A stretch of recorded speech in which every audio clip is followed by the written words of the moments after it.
I think students drawing on their home language is so important because when you're able to use multiple languages when learning, you get so many different pathways of thinking and being able to make connections to new information. So I think it's so important for the students to realize that when they're in my class, I want you to be bilingual. If you don't know what this word in English means in your first language, please look it up, translate it. I know I can't check your work like unless it's in Spanish, like if it's in Persian or if it's in French, I can't, check every one of your translations, but try to get that down so you can have that that information in multiple languages. I think it's so important for kids to be multilingual.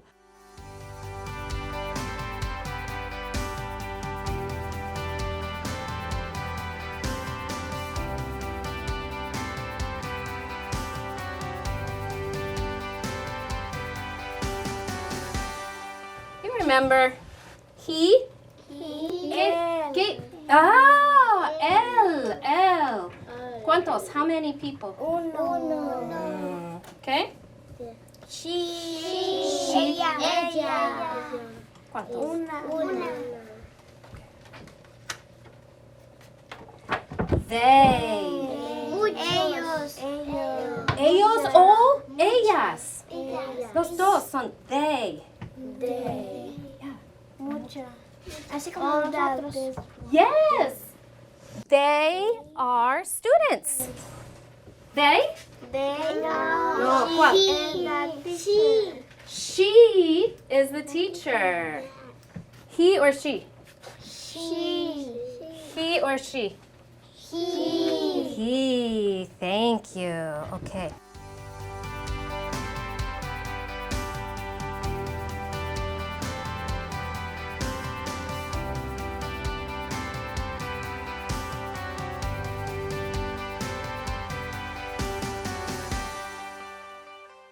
The way I approach language in the classroom is I always want students to know that their first language is really important to them. So I do a couple of things. I encourage their first language by having their first language in my first language text in my classroom and in my library. I show students how to find things in their first language. Especially during assignments. So I might not know their language, but when I'm doing vocabulary or I'm doing a new activity, I encourage the kids to look up what it is in that language. I'll pre-translate it myself to have an idea myself, but I can't read Amharic or Farsi, so I'm just kind of assuming what it is, and I'll have those kind of resources available on the screen for a central concept. Or that's where I ask the kids, I'm like, can you tell us what this is? Can you share? I often have students share what that is in their first language during class if we're doing vocabulary and have them teach it to us. They'll be like, so what is this in your language? How do you say that again? And other students will enjoy hearing a language that isn't their own.